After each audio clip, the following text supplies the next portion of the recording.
नमस्कार दोस्तों, एक बार फिर अपने YouTube चैनल वेदांता जी में आप सभी का स्वागत करता हूं। आज हम लोग बात करेंगे सुभाष चंद्र बोस के बारे में, सुभाष बाबू के बारे में, जिनको लोग नेताजी के नाम से भी जानते हैं। नेताजी नाम उनका महात्मा गांधी के द्वारा दिया गया नाम है। जैसे सुभाष बाबू ने महात्मा गांधी को राष्ट्रपिता कहा, उसी तरह महात्मा गांधी ने सुभाष बाबू को नेताजी कहकर संबोधित किया।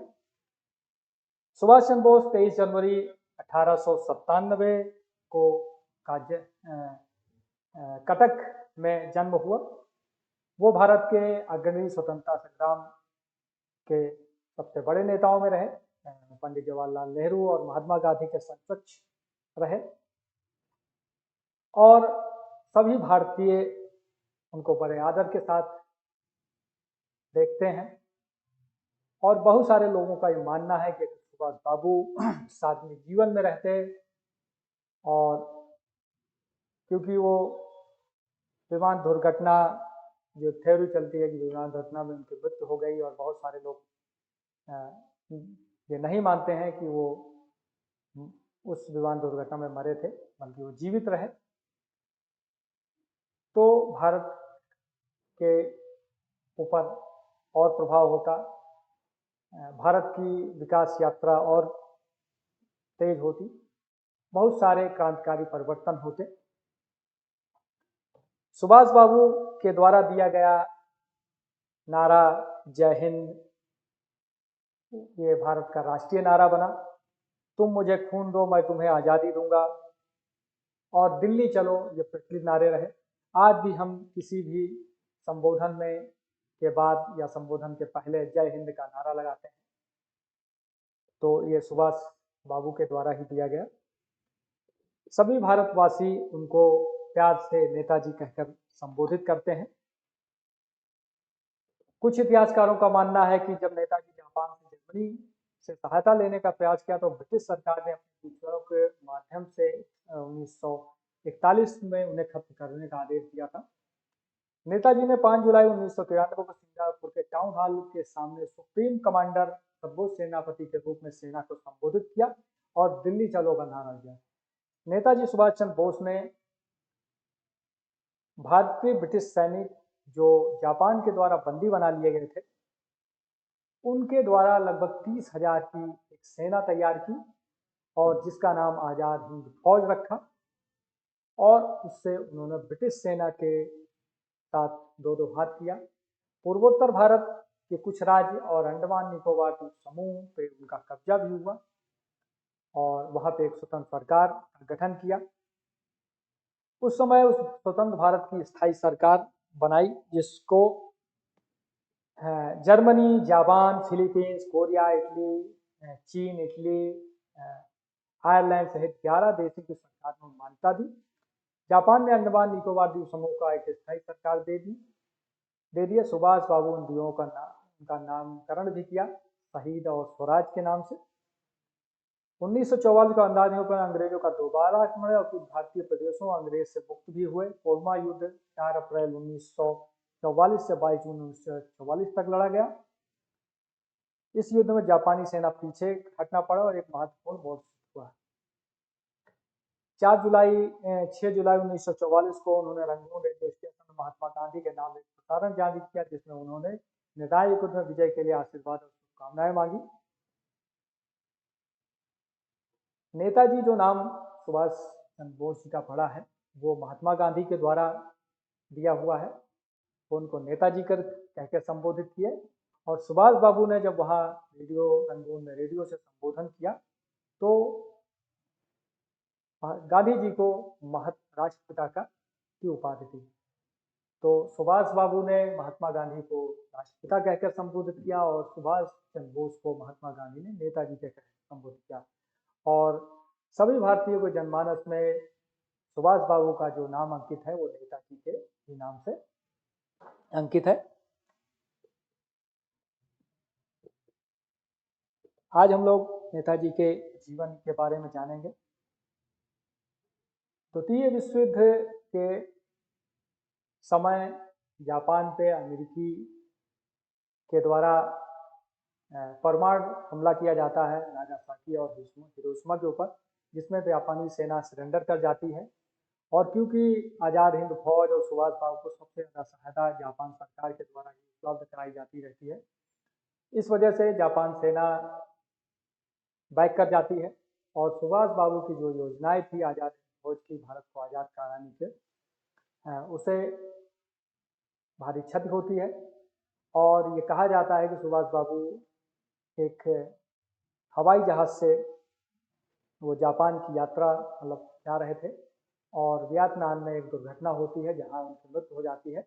इस पर बहुत बड़ा विरोधाभास भी है। कई सारे लगभग भारत सरकार ने 3 आयोगों का गठन किया और तीनों आयोग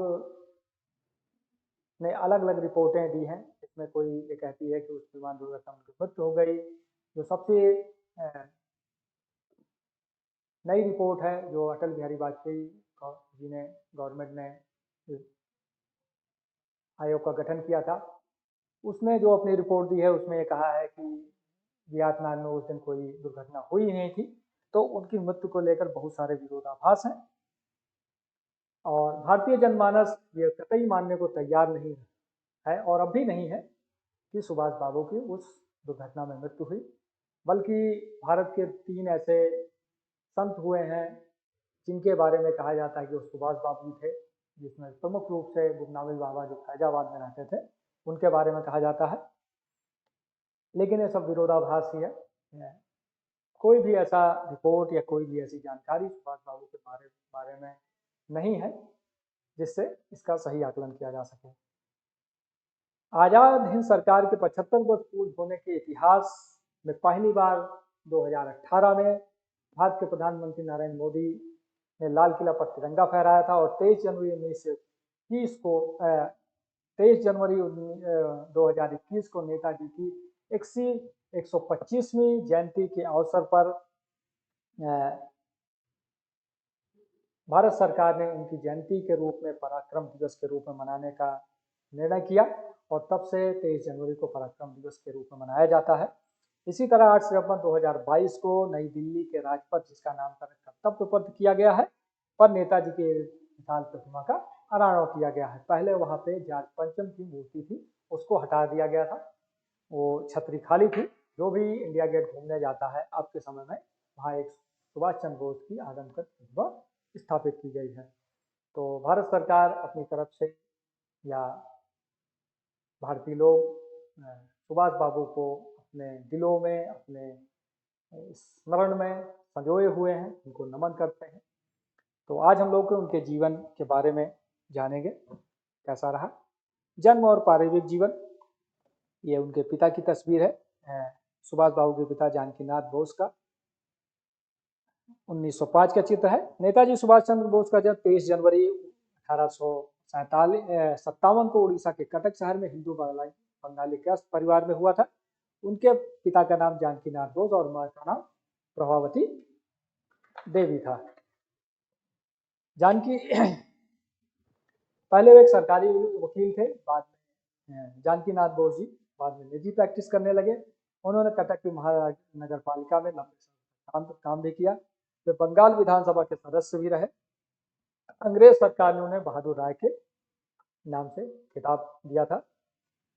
प्रभावती देवी के पिता का नाम गंगा नारायण दत्त था, जो दत्त परिवार था, जो कोलकाता के कुलीन परिवारों में माना जाता था। प्रभावती और जानकीनाथ बोस की कुल मिला के 14 संतानें थी, जिसमें 6 बेटियां और 8 बेटे थे। सुभाष बाबू उनकी 9वीं संतान थे। इन सभी भाइयों में सुभाष को सबसे आगे लगा अपने बड़े भाई शरदचंद्र बोस से था। शरदचंद्र बाबू प्रभावती और जानकीनाथ के दूसरे बेटे थे। तो ये इनका परिवार था। ये इनकी फैमिली फोटो है जिसमें दाईं ओर खड़े हुए हैं। शिक्षा से लेकर ICS की यात्रा। भारत के जैसे आज के समय में IS UPSC की परीक्षा होती है सिविल सर्विसेज में, उसी तरह ब्रिटिश सरकार के समय, ब्रिटिश राज के समय ICS की परीक्षा होती थी, प्रतिष्ठित परीक्षा थी उस समय की, जिसको सुभाष बाबू ने पूरे उसमें जो है चौथा रैंक हासिल किया था।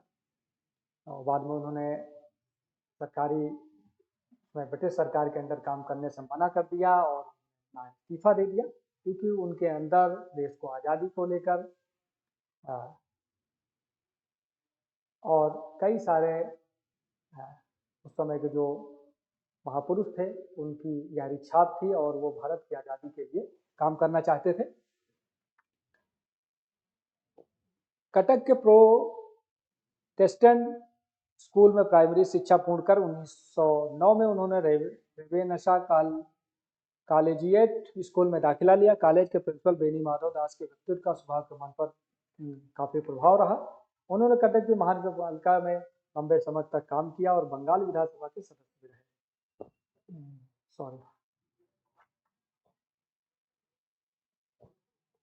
मात्र 15 वर्ष की आयु में सुभाष बाबू ने विवेकानंद के पूरे संपूर्ण साहित्य का अध्ययन कर लिया था।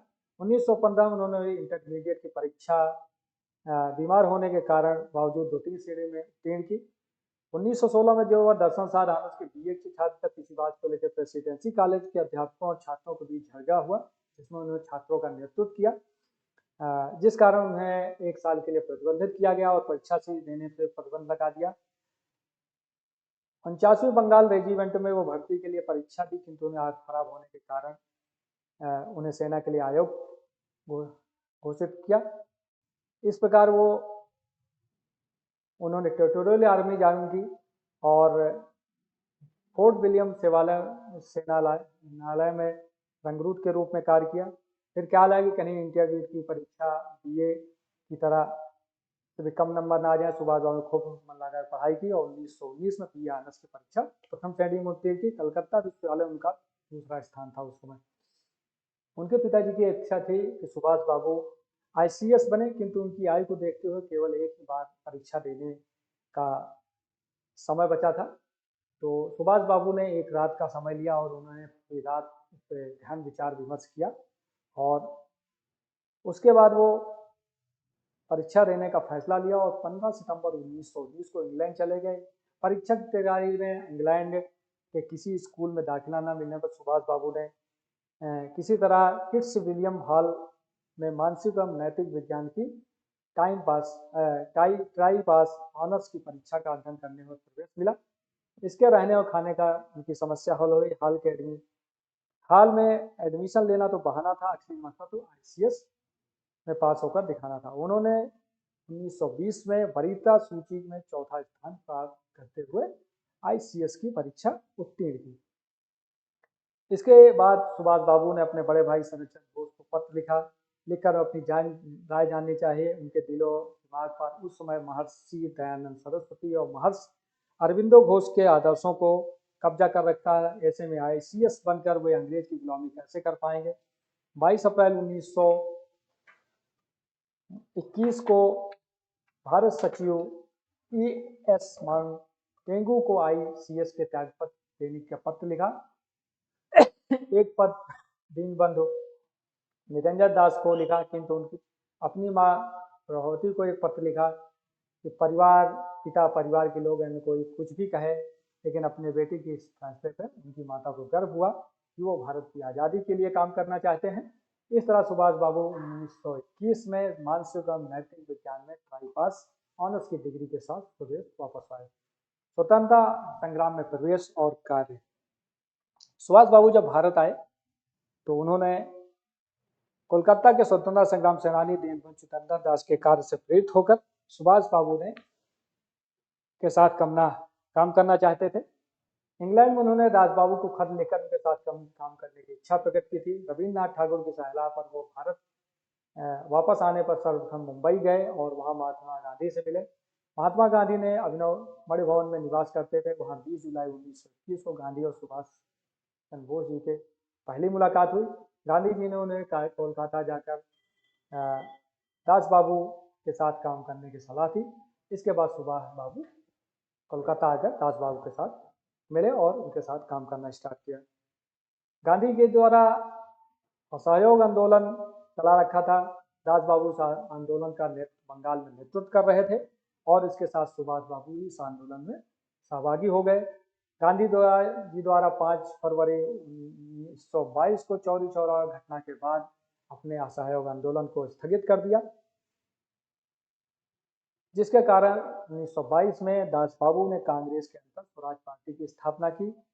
विधानसभा के अंदर से अंग्रेज सरकार का विरोध करने के लिए कोलकाता महापालिका का चुनाव स्वराज पार्टी से लड़कर जीता और दास बाबू को कोलकाता के महापौर मेयर बने। उन्होंने सुभाष बाबू को महापालिका का कार्यकारी अधिकारी बनाया। सुभाष बाबू के कार्यकाल में लोगों कोलकाता महापालिका का पूरा ढांचा और काम करने का तरीका पूरी तरह से बदल गया। कोलकाता के सभी रास्तों का नाम भारत के स्वतंत्रता संग्राम सेनानियों के नाम पर कर दिए गए। स्वतंत्रता संग्राम में प्राण न्यौछावर करने वालों के परिजनों को महानगर पालिका कोलकाता महानगर पालिका में नौकरियां मिलना स्टार्ट हुई। इस कारण से सुभाष बाबू पूरे देश में एक महत्वपूर्ण युवा नेता के रूप में जाने और पहचाने जाने लगे। इसी के साथ ही जवाहरलाल नेहरू के साथ सुभाष बाबू ने कांग्रेस के अंतर्गत युवकों की एक इंडिपेंडेंट लीग शुरू की। 1927 में जब साइमन कमीशन भारत आया तब कांग्रेस ने उस काले झंडे दिखाए। कोलकाता में सुभाष ने इस आंदोलन का नेतृत्व किया। साइमन कमीशन को जवाब देने के लिए कांग्रेस ने भारत का भावी संविधान बनाने के लिए 8 सदस्यीय कमेटी का गठन किया।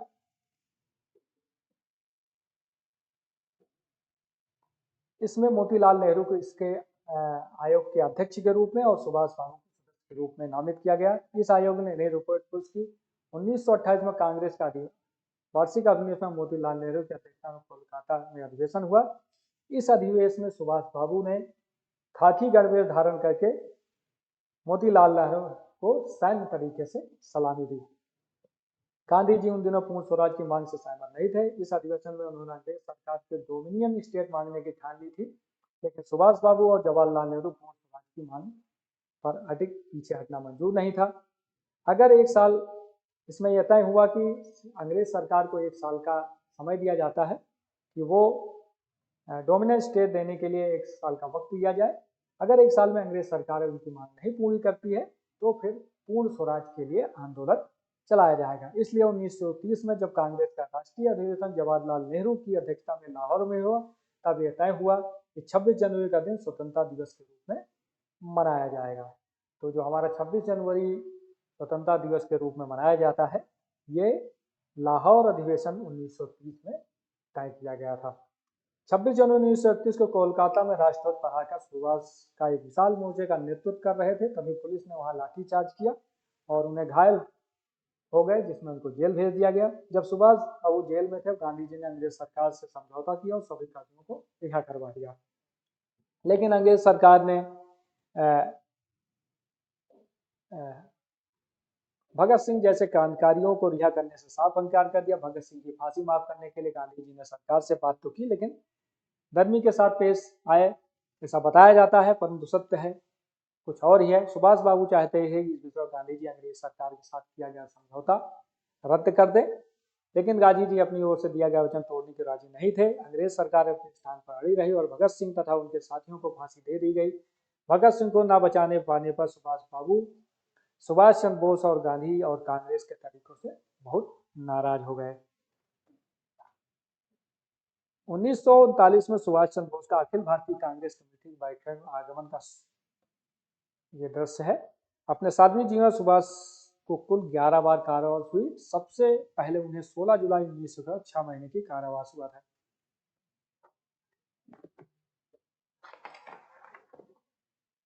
तो इस तरह भारत की आज़ादी में वो 11 बार जेल गए। 1925 में गोपीनाथ साहा नामक एक क्रांतिकारी कोलकाता में पुलिस अधीक्षक चार्ल्स टेगार्ट को मारना चाहता था। उसने गलती से अर्नेट डे नामक एक व्यापारी को मार डाला। इसके लिए उसे फांसी की सजा दी गई। गोपीनाथ को फांसी होने के बाद सुभाष फूट फट कर रोए। उन्होंने गोपीनाथ का शव मांगकर उसका अंतिम संस्कार किया। इससे अंग्रेज सरकार ने निष्कर्ष निकाला कि सुभाष ज्वलंत क्रांतिकारियों से न केवल संबंध रखते हैं, अपितु वे उन्हें अपने प्रेरित भी करते हैं। इसी बहाने अंग्रेज सरकार ने सुभाष चंद्र बोस को गिरफ्तार किया। बिना कोई मुकदमा चलाए उन्हें अनिश्चितकालीन के लिए उस समय म्यांमार के मंडाले कारागृह में बंदी बनाकर भेज दिया गया। 5 नवंबर 1925 को देशबंधु निरंजन दास कोलकाता में चल बसे। सुभाष ने उनकी मृत्यु की खबर मंडाले कारागृह में रेडियो पर सुनी। मंडाले कारागृह में रहते सुभाष की बाबू की तबीयत खराब हो गई, उन्हें तपेदिक हो गया, परंतु अंग्रेज सरकार ने फिर भी उन्हें रिहा करने से इनकार किया। सरकार ने उन्हें रिहा करने के लिए यह शर्त रखी कि वो इलाज के लिए यूरोप चले जाएं, लेकिन सुभाष बाबू इलाज के लिए वो बाहर नहीं जाना चाहते थे।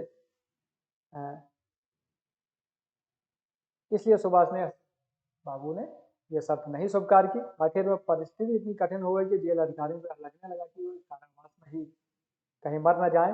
अंग्रेज सरकार यह भी खतरा वो नहीं उठाना चाहती थी सुभाष की कारागृह में तो ना हो जाए, इसलिए उन्होंने उन्हें रिहा कर दिया। इसके बाद सुभाष इलाज कराने के लिए डलहौजी गए। 1930 में सुभाष कारावास में ही थे जब कि चुनाव में उन्हें कोलकाता का महापौर चुना गया, इसलिए अंग्रेज सरकार को उन्हें रिहा करना पड़ा मजबूरन। 1932 में सुभाष को फिर से कारावास हुआ। इस बार उन्हें अल्मोड़ा जेल में रखा गया। अल्मोड़ा जेल में उनकी तबीयत फिर से खराब हुई। चिकित्सकों की सलाह पर सुभाष बाबू अपना इलाज कराने के लिए राजी हुए और वो फिर यूरोप चले गए। 1933 से लेकर 1936 तक सुभाष बाबू यूरोप में रहे। यूरोप में सुभाष बाबू ने अपनी सेहत का ख्याल रखते हुए अपनी कार्य वस्तु जारी रखा। वहां इटली के नेता मुसोलिनी से मिले, जो इटली के तानाशाह मुसोलिनी थे, उससे वहां उन्होंने मुलाकात की और भारत की आज़ादी के लिए उनसे समर्थन मांगा। आयरलैंड के नेता डी वलेरा सुभाष के भी अच्छे दोस्त बन गए।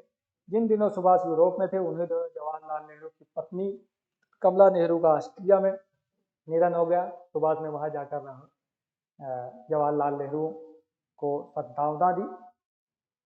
शुरू में सुभाष चंद्र बोस और जवाहरलाल नेहरू काफ़ी अच्छे दोस्त थे, साथ में कांग्रेस पार्टी के लिए और स्वतंत्रता संग्राम आंदोलन में बढ़ चढ़ काम किया, क्योंकि दोनों युवा थे और सुभाष बाबू ओजस्वी वक्ता और थे और पढ़े लिखे थे, क्योंकि दोनों इंग्लैंड में पढ़े थे, तो उनकी सोच भी मिलती थी। और जब सुभाष बाबू ने आज़ाद हिंद फौज का गठन किया तो उन्होंने उनके नाम पे अपनी एक रेजिमेंट का नाम भी रखा।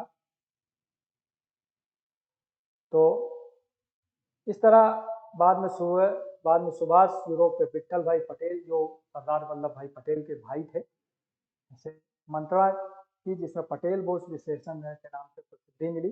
इस विशेषण में उन दिनों गांधी के नेतृत्व की जमकर निंदा की गई।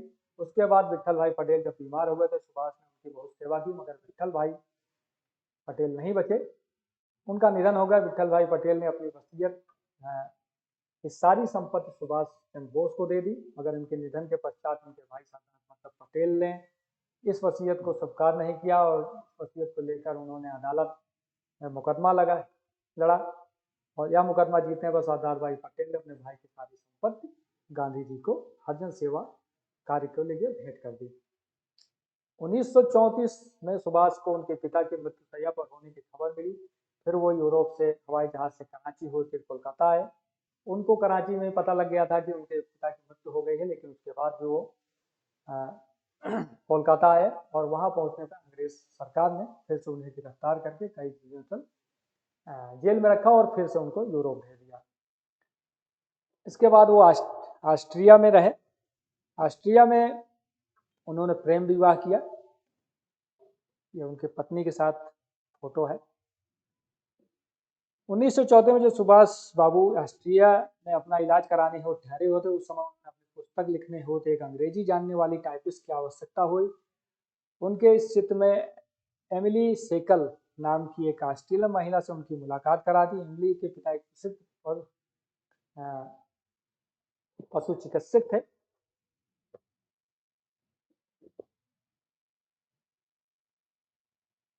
सुभाष और एमिली दोनों को स्वाभाविक प्रेम हुआ और नाजी जर्मनी के सख्त कानूनों को देखते हुए उन दोनों ने 1942 में गार्ड कास्टिन नामक स्थान पर हिंदू पद्धति से विवाह रचाया लिया।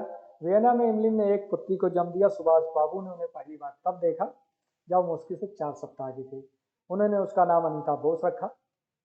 अगस्त 1945 में ताइवान में हुए तथाकथित दुर्घटना में जब सुभाष बाबू की मृत्यु हुई तो अनीता 3.25 साल की थी। अनीता अभी जीवित है, उनका नाम अनीता बोस फाफ है। अपने पिता के परिवारजनों से मिलने अनीता फाफ कभी कभी भारत के दौरे पर आती रहती हैं। तो इस तरह उनकी शादीशुदा जिंदगी थी, बहुत ज़्यादा दिन वो साथ नहीं रहे। उसके बाद उनकी जो कांग्रेस पार्टी में यात्रा रही, कांग्रेस पार्टी के साथ जो उन्होंने काम किया, नेताजी सुभाष चंद्र बोस महात्मा गांधी के साथ हरिपुरा कांग्रेस अधिवेशन का ये फोटो है जिसमें सुभाष चंद्र बोस हैं, सरदार वल्लभ भाई पटेल हैं और डॉक्टर राजेंद्र प्रसाद जी हैं एक ही फ्रेम में। 1938 में कांग्रेस का वार्षिक अधिवेशन हरिपुरा में होना तय हुआ। इस अधिवेशन में पहले गांधी जी ने कांग्रेस अध्यक्ष पद के लिए सुभाष को चुना। यह कांग्रेस का 91वां अधिवेशन था, इसलिए कांग्रेस अध्यक्ष सुभाष चंद्र बोस का स्वागत 51 बैलों के खींचे हुए रथों से किया गया। तो पहली बार 1938 में सुभाष चंद्र बोस कांग्रेस के 91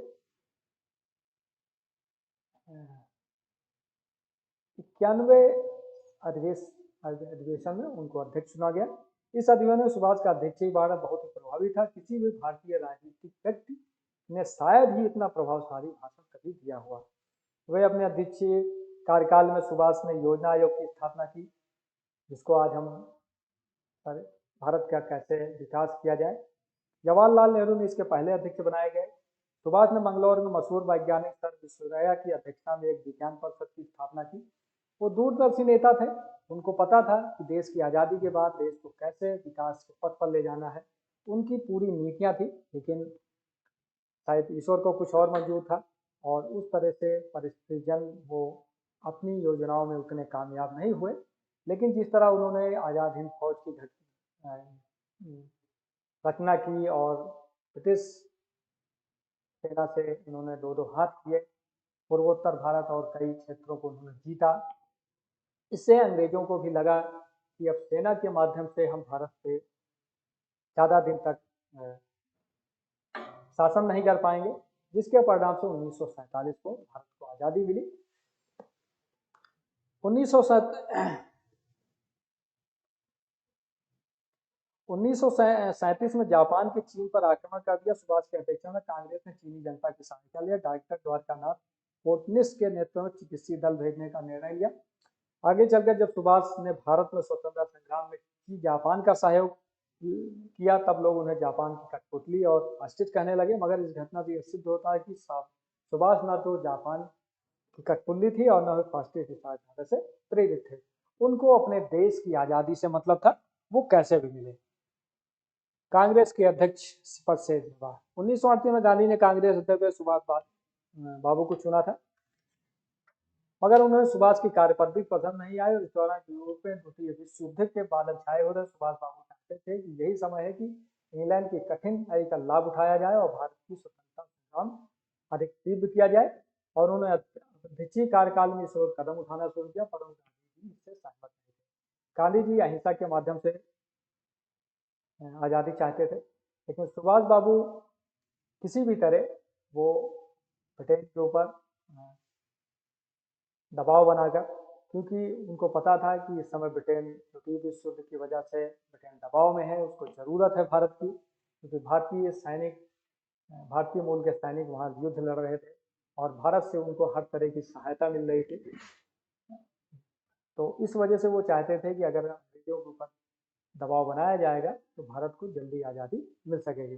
लेकिन इस सब मतों से गांधी जी उतने सहमत नहीं थे, जिसके परिणाम से 1939 में जब नया कांग्रेस अध्यक्ष चुनने का समय आया तो सुभाष बाबू चाहते थे कि ऐसा कोई व्यक्ति बने जो उस मामले में किसी तरह के दबाव में ना आए। ऐसे किसी दूसरे व्यक्ति के सामने ना आने पर सुभाष बाबू स्वयं कांग्रेस अध्यक्ष बने रहना चाहते थे, लेकिन गांधी जी ने उन्हें अध्यक्ष पद से हटाना चाहते थे। दोनों को मतभेद की वजह से गांधी जी अध्यक्ष के लिए पट्टाभी सीतारामैया को चुना। कविवर रविन्द्रनाथ टैगोर ने गांधी जी को पत्र लिखकर सुभाष बाबू को अध्यक्ष बने रहने का अनुरोध किया। प्रफुल्ल चंद्र राय और मेघनाथ साहा जैसे वैज्ञानिक भी सुभाष बाबू को फिर से अध्यक्ष बनाए रखना देखना चाहते थे, लेकिन गांधी ने इस वाले किसी से बात नहीं मानी। कोई समझौता न होने के कारण वर्षों बाद कांग्रेस पार्टी के अध्यक्ष पद के लिए चुनाव हुआ। सब समझते थे कि गांधी जी ने पट्टा भी सीतारमैया का साथ दिया तो चुनाव आसानी से जीत जाएंगे, लेकिन वास्तव में सुभाष बाबू को 1980 उस समय 1580 मत मिले और सीतारमैया को 1377 मत मिले। इस तरह गांधी जी के सहयोग के बाद भी सीतारमैया सुभाष बाबू 203 मतों से चुनाव जीत गए। लेकिन अंदरूनी पॉलिटिक्स और की वजह से सुभाष बाबू ने अध्यक्ष पद छोड़ दिया और कांग्रेस पार्टी भी एक तरह से उन्होंने छोड़ दी। और उसके बाद 1939 में कांग्रेस के राष्ट्रीय अध्यक्ष त्रिपुरा में है। इस अध्यक्ष सुभाष बाबू के बेरोजगार होने के कारण स्टेचर पर निकाल के लाया गया। गांधी जी स्वयं भी इस अधिवेशन में उपस्थित नहीं रहे और इस तरह कोई सहयोग न मिलता हुआ देखकर कांग्रेस पार्टी की तरफ से उन्होंने इस्तीफा दे दिया, अध्यक्ष पद छोड़ दिया। और इस तरह आखिर में तंग आकर 29 अप्रैल 1939 को सुभाष ने कांग्रेस के पद से इस्तीफा दिया। 3 मई 1939 को सुभाष ने कांग्रेस के अंदर फॉरवर्ड ब्लॉक के नाम से अपनी पार्टी की स्थापना की। कुछ दिन बाद सुभाष को कांग्रेस से निकाल दिया गया। बाद में फॉरवर्ड ब्लॉक अपने आप एक स्वतंत्र पार्टी बन गई। द्वितीय विश्व शुरू होने से पहले फॉरवर्ड ब्लॉक ने स्वतंत्रता संग्राम को और अधिक तीव्र करने के लिए जन जागरूकता शुरू की। 3 सितंबर 1939 को मद्रास में सुभाष को ब्रिटेन और जर्मनी से युद्ध छेड़ने की सूचना मिली। इस घोषणा की कि अब भारत के पास सुनहरा मौका है और उसे अपनी मुक्ति के लिए अभियान तेज करना चाहिए। इसी तरह 8 सितंबर 1939 को युद्ध के प्रति पार्टी का रुख तय करने के लिए सुभाष ने को विशेष आमंत्रित के रूप में कांग्रेस कार्य समिति में बुलाया गया। उन्होंने अपने राय के साथ एक संकल्प भी दोहराया कि अगर कांग्रेस यह काम नहीं कर सकती तो फॉरवर्ड ब्लॉक अपने दम पर ब्रिटिश राज के खिलाफ युद्ध शुरू कर देगा, जो भारत की गुलामी का प्रतीक था। अगले ही वर्ष जुलाई में कलकत्ता स्थित हालवेट स्तंभ, जो भारत की गुलामी का प्रतीक था, सुभाष जी की युवा ब्रिगेड ने उसको रातों रात गिरा दिया। सुभाष के स्वयंसेवक उसकी नींव की एक एक ईंट उखाड़ कर ले गया। यह एक प्रतीकात्मक शुरुआत थी। इसके माध्यम से सुभाष ने यह संदेश दिया कि जैसे उन्होंने यह स्तंभ धूल में मिला दिया है, उसी तरह ब्रिटिश साम्राज्य की भी एक ईंट से ईंट बजाए देंगे। इसके परिणाम स्वरूप अंग्रेज सरकार ने सुभाष सहित फॉरवर्ड ब्लॉक के सभी नेताओं को गिरफ्तार कर लिया और उन्हें जेल भेज दिया। विश्व युद्ध के दौरान सुभाष बाबू जेल के अंदर इसलिए नहीं रहना चाहते थे। सरकार को उन्होंने रिहा करने पर मजबूर करने के सुभाष जी ने आमरण अनशन शुरू किया। हालत खराब होने पर उनको रिहा तो किया गया, लेकिन उनको घर में ही नजरबंद कर दिया गया। ये उस घर की फोटो है जिसमें सुभाष बाबू को नजरबंद किया गया था, जिसको अब वर्तमान में नेताजी भवन, जिसको नेताजी रिसर्च ब्यूरो स्थापित कर दिया गया है। नजरबंदी से निकलने के सुभाष बाबू ने एक योजना बनाई और 16 जनवरी 1941 को पुलिस को चकमा देते हुए एक पठान मोहम्मद जियाउद्दीन की बेस में अपने घर से निकले। शरद बाबू के बड़े बेटे श्री से उन्हें अपनी गाड़ी से कोलकाता से दूर झारखंड धनबाद के जिले में गोमोह तक पहुंचाया। गोमोह रेलवे स्टेशन का वर्तमान नाम नेताजी सुभाष चंद्र बोस जंक्शन गोमोह कर दिया गया है। वे फ्रंटियर मेल से पकड़ पेशावर पहुंचे। सुभाष बाबू अपनी नजरबंदी के बाद जब वहां से निकले तो फिर उनको किसी भी तरह रूस जाना था और उन्होंने अपनी योजना के तहत फ्रंटियर मेल से पेशावर गए। पेशावर से फिर उन्होंने वहाँ एक फॉरवर्ड ब्लॉक के एक सहकारी मियाँ अकबर शाह से मिले। मियाँ अकबर शाह ने उनकी मलाकीर्ति किसान पार्टी के भगत राम तलवार से करा दी। भगत राम तलवार और सुभाष बाबू पेशावर से अफगानिस्तान की राजधानी काबुल की ओर निकल पड़े। इस सफर में भगत राम तलवार रहमत खान के नाम से पठान और सुभाष बाबू एक गूंगे बहरे के रूप में चाचा बने थे। पहाड़ियों से पैदल चलते हुए उन्हें सफर पूरा किया। काबुल में सुभाष 2 महीने तक उत्तम चंद मल्होत्रा नामक के भारतीय व्यापारी के यहाँ रहे, घर में रहे। यहाँ उन्होंने पहले रूसी दूतावास में प्रवेश पाना चाहा, उसमें नाकाम रहने के बाद वो जर्मनी और इटालियन दूतावासों में प्रवेश पाने की कोशिश की। इटालियन दूतावास में उनकी कोशिश सफल रही। जर्मन और इटालियन दूतावासों में उनकी सहायता में आखिरकार आयरलैंडो मैजोंटा नामक इटालियन व्यक्ति बनकर सुभाष काबुल से निकलकर रूस की राजधानी मॉस्को होते हैं जर्मनी की राजधानी बर्लिन पहुंचे। तो इस तरह वो अपने घर की नजरबंदी से निकलकर बचते बचाते वो जर्मनी की राजधानी बर्लिन पहुंचे। वहाँ उनको उस समय के तानाशाह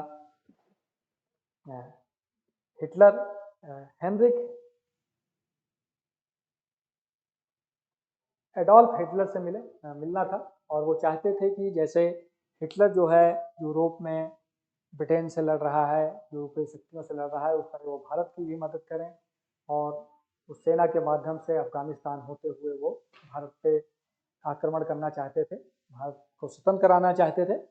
लेकिन वहाँ काफ़ी दिनों तक रहने के बाद उनको ये समझ में आ गया कि हिटलर से उतनी सहायता उनको नहीं मिल पाएगी। आखिरकार 1942 के दिन सुभाष जर्मनी के सर्वोच्च नेता एडोल्फ हिटलर से मिले, लेकिन हिटलर को भारत की दिशा में विशेष नहीं थी, उन्होंने सुभाष को सहायता का कोई स्पष्ट वचन नहीं दिया। कई साल पहले हिटलर ने माइक काफ नामक एक आत्मचरित्र लिखा था, किताब लिखी थी। इसमें उन्होंने भारत और भारतीय लोगों की बुराई की थी। इस वजह से सुभाष बाबू ने हिटलर के सामने अपनी नाराजगी व्यक्त की। हिटलर ने अपने किए पर माफी मांगी और माइन काफ के अगले संस्करण में वह परिच्छेद मतलब वो जो विषय था उस पाठ्यक्रम को निकालने का वचन दिया। अंत में सुभाष को पता लगा हिटलर और जर्मनी ने उन्हें कुछ और नहीं मिलने वाला, इसलिए 8 मार्च 1943 को जर्मनी के कील बंदरगाह से वो अपने साथी आबिद हसन सफरानी के साथ एक जर्मन पनडुब्बी में बैठकर पूर्वी एशिया की ओर निकल गए। वह जर्मन पनडुब्बी उन्हें हिंद महासागर के मैडागास्कर के किनारे तक ले गई। वहां से वे दोनों समुद्र बितार कर जापानी पनडुब्बी तक पहुंचे। द्वितीय विश्व में यह के समय यह किन्हीं भी दो देशों की नौसेनाओं की पनडुब्बियों के द्वारा नागरिकों की एकमात्र बदली हुई थी। यह जापानी पनडुब्बी उन्हें इंडोनेशिया के पदांग बंदरगाह तक पहुंचाई। तो इस तरह वो जो है पनडुब्बी के माध्यम से समुद्री रास्ते से वो इंडोनेशिया पहुंचने में कामयाब रहे। पहले वो जर्मनी पनडुब्बी में आए और फिर जापानी पनडुब्बी से वो इंडोनेशिया पहुंचे। तो ये द्वितीय विश्व की पहली घटना थी जिसमें दो शत्रु सेनाएं आपस में कोऑर्डिनेशन करके किसी व्यक्ति को अदला बदली गई। आजाद हिंद फौज के सर्वोच्च नेता सुभाष चंद्र बोस की ये तस्वीर है। पूर्वी एशिया पहुंचकर सुभाष ने सर्वप्रथम वायुबद्ध क्रांतिकारी रासबिहारी बोस से भारतीय स्वतंत्रता परिषद का नेतृत्व संभाला। सिंगापुर में एडवर्ड पार्क में रासबिहारी बोस ने स्वेच्छा से स्वतंत्रता परिषद का नेतृत्व सुभाष को सौंपा। उस समय पूर्वी एशिया में रासबिहारी बोस वायुबद्ध क्रांतिकारी थे, जो वहाँ लोग भारतीय मूल के लोगों को संगठित करते थे कि भारत की स्वतंत्रता के लिए वो प्रयास करें। जब सुभाष बाबू वहाँ पहुंचे तो रासबिहारी बोस ने उन्हें भारतीय स्वतंत्रता परिषद का नेतृत्व संभालने का अनुरोध किया और इस तरह एडवर्ड पार्क में रासबिहारी बोस ने स्वेच्छा से सुभाष चंद्र बोस का उसका नेतृत्व सौंपा। जापान के प्रधानमंत्री जनरल हिदेकी तोजो ने नेताजी के व्यक्तित्व से प्रभावित होकर उन्हें सहयोग करने का आश्वासन दिया। कई दिन पश्चात नेताजी ने जापान के संसद डायट में अपने भाषण दिया। यह चित्र है जहां जापानी संसद का टोक्यो में 1943 का, जहां पे सुभाष चंद्र बोस ने संसद को संबोधित किया था। सुभाष बाबू का ऐसा व्यक्तित्व था कि जो भी आदमी उनसे मिलता था वो उनकी तरफ आकर्षित हो जाता था, चाहे वो इटली के तानाशाह मुसोलिनी रहे हों, जर्मन के तानाशाह हिटलर रहे हों, या फिर जापानी प्रधानमंत्री रहे हों, या भारत के जो भी नेता रहे हों, सब सुभाष बाबू की इज्जत भी करते थे और उनका कहना भी मानते थे। इन्हीं सब गुणों के कारण, करिश्माई व्यक्तित्व के कारण वो कोलकाता की नज़रबंदी से निकलकर अफगानिस्तान से रूस से जर्मनी से फिर इंडोनेशिया से जापान की यात्राएं करते रहे और निरंतर अपने प्रयासों से भारत की आज़ादी की अलग जगाए रहे। और अंततः उन्होंने 21 अक्टूबर 1943 के दिन नेताजी ने सिंगापुर के अर्जी हुकूमत आज़ाद हिंद स्वाधीन भारत की अंतरिम सरकार की स्थापना की। वे खुद इस सरकार के राष्ट्रपति, प्रधानमंत्री और युद्ध मंत्री बने। इस सरकार को कुल 9 देशों की मान्यता दी। नेताजी आज़ाद हिंद फौज के प्रधान सेनापति भी बनाए गए। आज़ाद हिंद फौज सेना ने जापानी सेना ने अंग्रेजों की फौज को से पकड़े हुए भारतीय युद्ध बंदियों को भर्ती किया गया था। आज़ाद हिंद फौज में औरतों के लिए रानी झांसी रेजिमेंट भी बनाई गई थी। तो इस तरह सुभाष बाबू ने सिंगापुर में आज़ाद हिंद फौज की निर्माण किया।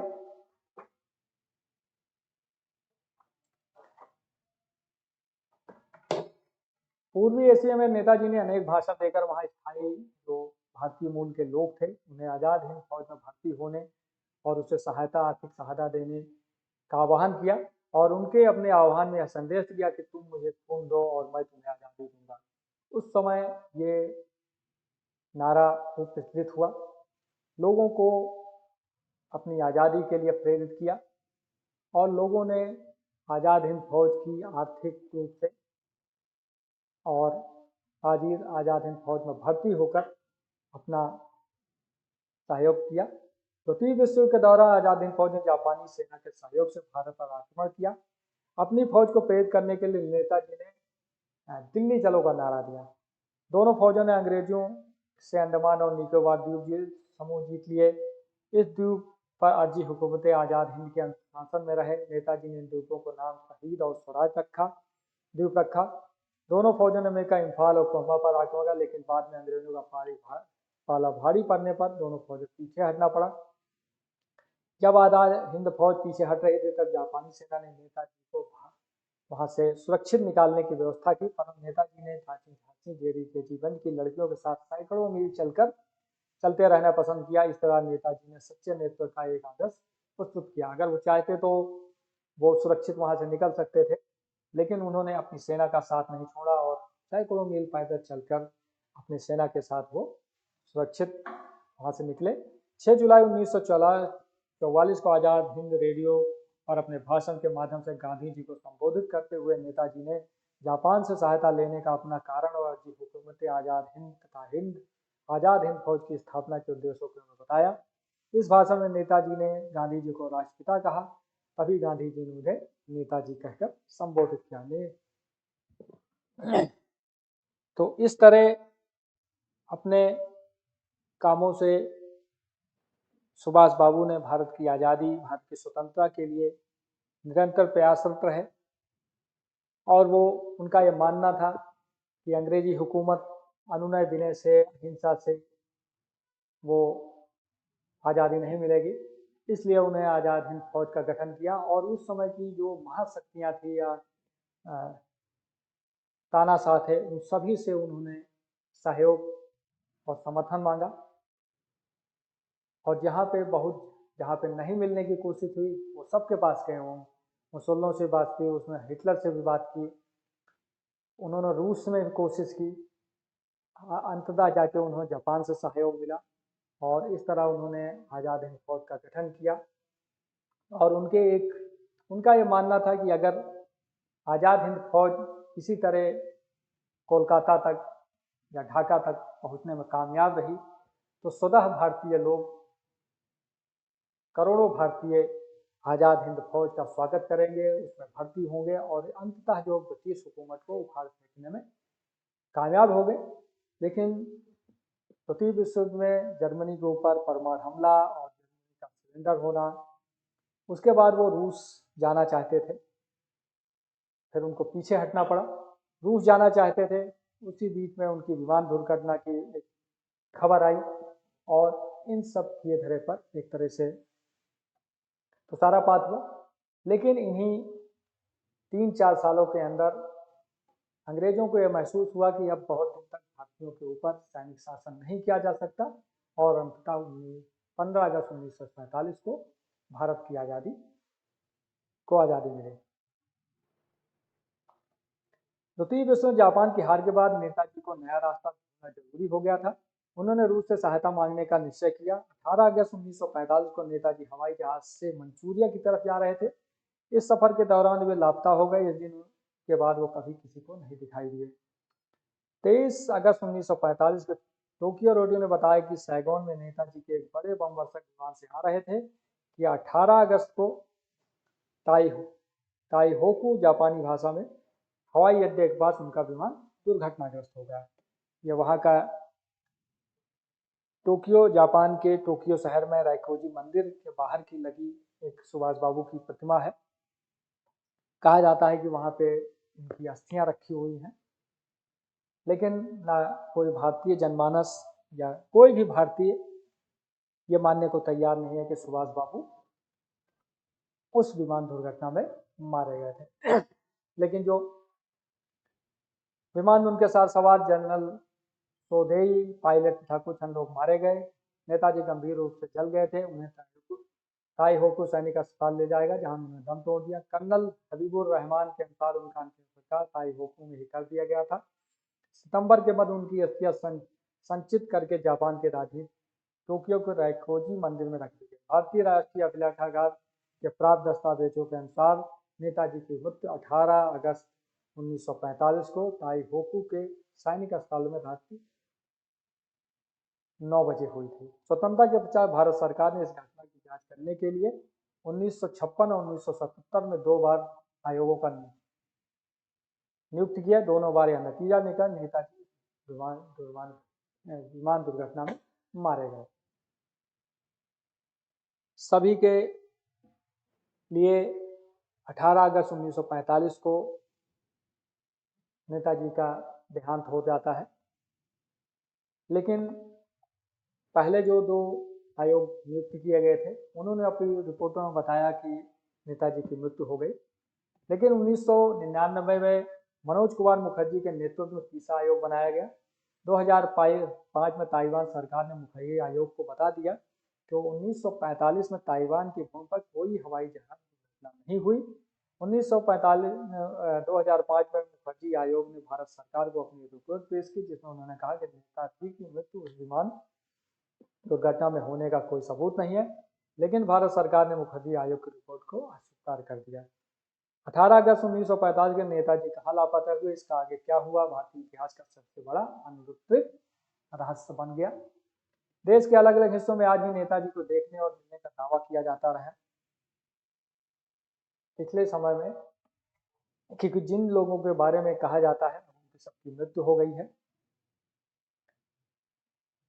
जैसे फैजाबाद के गुमनामी बाबा से लेकर छत्तीसगढ़ राज्य में मिला राय के जिला रायगढ़ में एक नेताजी के होने को लेकर कई दावे किए गए, किंतु इन सभी प्रमाणिक असंदेह रहते हुए सुभाष बाबू के होने का मामला राज्य सरकार तक गया, परंतु राज्य सरकार ने इसे हस्ताक्षर योग न मानते हुए फाइल बंद कर दी। तो अलग अलग लोगों के बारे में कहा गया बार बार कि ये जो है सुभाष बाबू हो सकते हैं। सुनवाई के लिए विशेष पीठ का गठन, जब देश आज़ाद हो गया उसके बाद आज़ाद हिंद फौज के ऊपर मुकदमा चलाया गया।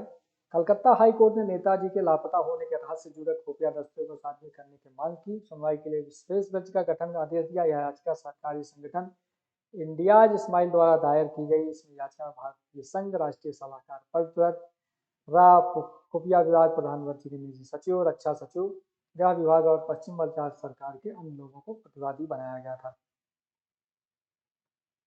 तो सुभाष चंद्र बोस की मृत्यु के रहस्य को बार बार जांचने परखने के लिए आयोगों का गठन हुआ। पहले 2 आयोग 1956 और 1977 में बने और तीसरा आयोग 1999 में बनाया गया।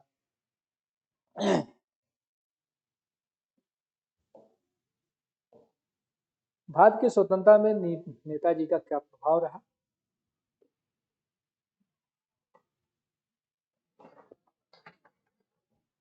जापान के हिरोशिमा और नागासाकी में विध्वंस के बाद, परमाणु हमले के बाद संदर्भ बदल गए थे, क्योंकि जापान से जहां नेताजी को सपोर्ट मिल रहा था वह उस जापान ने आत्मसमर्पण कर दिया और 4-5 वर्षों तक अमेरिका के पांव के तले वो कहता रहा। यही कारण है कि नेताजी और आज सेना के रोमहर्षक इतिहास टोक्यो के कारागार में धूल खाता रहा। नवंबर 1945 दिल्ली के लाल किला में आजाद हिंद फौज के चलाए गए मुकदमे में नेताजी के यश के वर्णातीत वृद्धि की ओर और लोकप्रियता के शिखर पर पहुंचा गया। ये विडंबना है लेकिन उस समय ब्रिटिश सरकार थी और आज़ाद हिंद फौज को डिसमेंटल कर दिया गया था और उसके बहुत सारे सिपाही पकड़े गए या जो भारत आए उनके ऊपर उस समय की सरकार ने मुकदमा चलाया और उस मुकदमे के दौरान भारतीय जनमानस में नेताजी के कार्यों के बारे में, नेताजी के व्यक्तित्व के बारे में खूब चर्चा हुई और उनकी लोकप्रियता अपने शिखर पर पहुंच गई। इस लोकप्रियता और भारतीय जनमानस में उनकी छवि के कारण उस समय की राजनीतिक परिस्थितियां अंग्रेज सरकार और जो भारतीय राजनेता थे दोनों को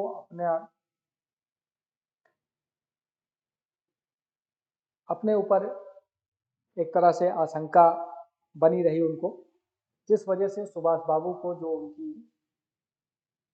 उनका सम्मान होना चाहिए था या जो जिस तरह उनका भारत में उनके बारे में पढ़ा लिखा बोला पढ़ाया जाता, लोगों को बताया जाता, वो नहीं हुआ। इस सब के कारण अंग्रेजों के द्वारा गए विधिवत दुष्प्रचार एवं तात्कालिक एवं राजनीतिक द्वारा सुभाष के विरोध के बावजूद सारे देश को झकझोर देने वाले उस मुकदमे के बाद माताएं अपने बेटों को सुभाष नाम देने लगी और नाम से गर्व का अनुभव करने लगी। घर घर में महाराणा प्रताप छत्रपति शिवाजी महाराज के जोड़ पर नेताजी का चित्र भी दिखाई नहीं देने लगा। तो भारत के जनमानस में सुभाष बाबू हरदम जीवित रहे और लोग गर्व की अनुभूति करते थे। आज़ाद हिंद फौज के माध्यम से भारत को अंग्रेजों से चंगुल से आज़ाद कराने का नेताजी का प्रयास प्रत्यक्ष रूप से सफल तो नहीं हो सका, किंतु उसका दूरगामी परिणाम हुआ और 1946 में नौसेना का विद्रोह हुआ। भारतीय नौसेना ने विद्रोह किया, जिसके परिणाम स्वरूप ब्रिटेन को विश्वास हो गया कि भारतीय सेना के बल भारत में शासन नहीं किया जा सकता। भारत को स्वतंत्र करने के अलावा उनके पास कोई दूसरा विकल्प नहीं बचा। आज़ाद हिंद फौज को छोड़कर विश्व इतिहास में ऐसा कोई भी दृष्टांत नहीं मिलता जहाँ 30-35 हजार युद्धबंदियों को लेकर संगठित कर कोई अपनी देश की आज़ादी के लिए ऐसा प्रबल संघर्ष छोड़ दे। जहां स्वतंत्रता से पूर्व विदेशी सारे नेताजी के सामर्थ्य से घबराते रहे, तो स्वतंत्रता के उपरांत देशी सत्ताधीश जनमानस पर उनके व्यक्तित्व और कृतित्व की अमिट छाप प्रभाव से घबराते रहे। स्वतंत्र वीर सावरकर ने स्वतंत्रता के उपरांत देश के क्रांतिकारियों के एक सम्मेलन का आयोजन किया था और उनके अध्यक्ष के आसन पर नेताजी के चित्र को आसीन किया। यह एक क्रांतिकारी द्वारा दूसरे क्रांतिकारी की दी गई महत्वपूर्ण सलामी थी। तो इस तरह सुभाष चंद्र बोस अपने पूरे जीवन पर्यंत वो भारत की आज़ादी के लिए, भारत की स्वतंत्रता के लिए वो प्रयत्नशील रहे और किसी भी भारतीय मनुष्य जो भी उस समय रहा देश की आज़ादी में उसका योगदान रहा।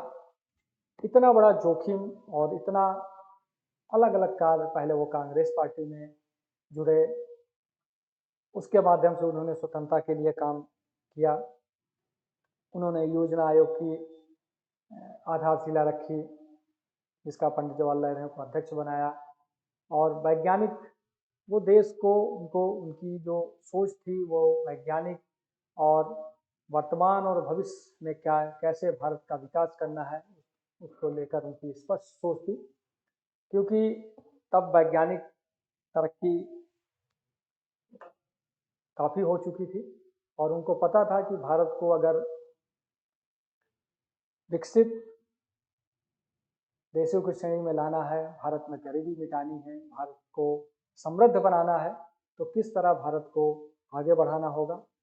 और कहीं कहीं लोग बोलते भी हैं कि सुभाष बाबू को यह मत था कि अगर भारत जब आज़ाद होता है तो भारत को कम से कम 20 साल तक कठोर तानाशाही शासन के अंतर्गत रखा जाए, ताकि यहाँ के जनमानस, यहाँ की जनता, यहाँ का क्रियाकलाप, सरकारी तंत्र, हर तरह का जो तंत्र है वो सुदृढ़ हो और भारत अपनी विकास की यात्रा को तेजी से आगे बढ़ाए। तो इस तरह जीवन पर्यंत सुभाष बाबू भारत की आज़ादी के लिए लड़ते रहे। इस तरह सुभाष बाबू ने बहुत सारे लेखन का कार्य प्रकाशन भी सुभाष बाबू को लेकर हुआ है अपने संघर्षपूर्ण अत्यंत व्यस्त जीवन के बावजूद नेताजी सुभाष चंद्र बोस ने स्वाभाविक रूप से लेखन के प्रति भी उत्सुक रहे। अपनी अपूर्ण आत्मकथा में भारतीय यात्री एन इंडियन पिलग्रिम के अतिरिक्त उन्होंने 2 खंडों में एक पुस्तक भी लिखी भारत का संघर्ष द इंडियन स्ट्रगल। इसका लंदन में ही प्रथम प्रकाशन हुआ था। यह पुस्तक काफी प्रसिद्ध हुई। इनकी आत्मकथा यद्यपि अपूर्ण ही रही, लेकिन इनके पूर्ण करने से उनकी अभिलाषा रही, जिसका पता मूल पांडे से प्रथम पुस्तक बनाई गई योजना के स्पष्ट रूप से पता चलता है। इसके अतिरिक्त नेताजी ने अपने बहुआयामी स्वतंत्रता संग्रह के संदर्भ में अग्रिम पत्र लिखे, भाषण दिए, रेडियो माध्यमों से उनके व्याख्यान प्रसारित हुए, पत्रों की एक बड़ी मात्रा में उनके जीवन से भी भरा हुआ है। दिसंबर 1940 में नेताजी ने अंतिम समय तक अपने पूर्ण विश्वास पर निकट सहयोग डॉक्टर शिशिर कुमार बोस ने नेताजी के रिसर्च ब्यूरो की स्थापना कर नेताजी के समग्र साहित्य के प्रकाशन का विशाल कार्य मुख्यतः विनोद सी चौधरी के साथ मिलकर 1961 ईस्वी के आरंभ किया और 1980 में के अंत तक 12 खंडों में संकलित रचनाओं के माध्यम से काम शुरू किया। आरंभिक 10 खंडों के समग्र साहित्य के प्रकाशन की, परंतु बाद में यह योजना 12 खंडों में हो गई। अप्रैल 1980 में सर्वप्रथम बंगला में इसके प्रथम खंड का प्रकाशन हुआ और इस तरह इसका 12वां खंड 2011 में छपकर आया। तो नेताजी से संबंधित संपूर्ण जो उनकी लेखनी, उनके भाषण, उनके पत्र, उनके व्याख्यान, उनके रेडियो संदेश जो उन्होंने लिखा, उनके जीवन के बारे में इन 12 खंडों में संकलित किया गया है, जिसपे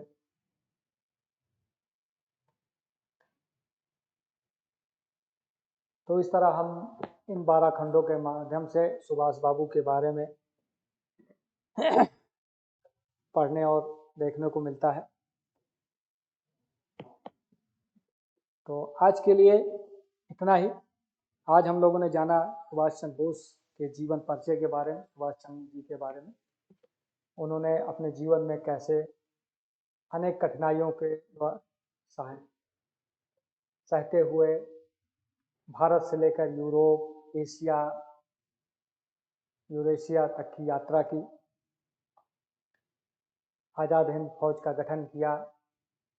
उनके प्रमुख नारे दिल्ली चलो, तुम मुझे खून दो मैं तुम्हें आज़ादी दूंगा, जय हिंद जैसे नारे उन्होंने दिए और करोड़ों भारतीयों को आज भी वो अपने के प्रेरणा स्रोत हैं। उन सभी को हम सुभाष चंद्र बोस जी को नमन करते हैं। आज के लिए इतना ही। अगले वीडियो में किसी और विषय में बात करेंगे। धन्यवाद। जय हिंद।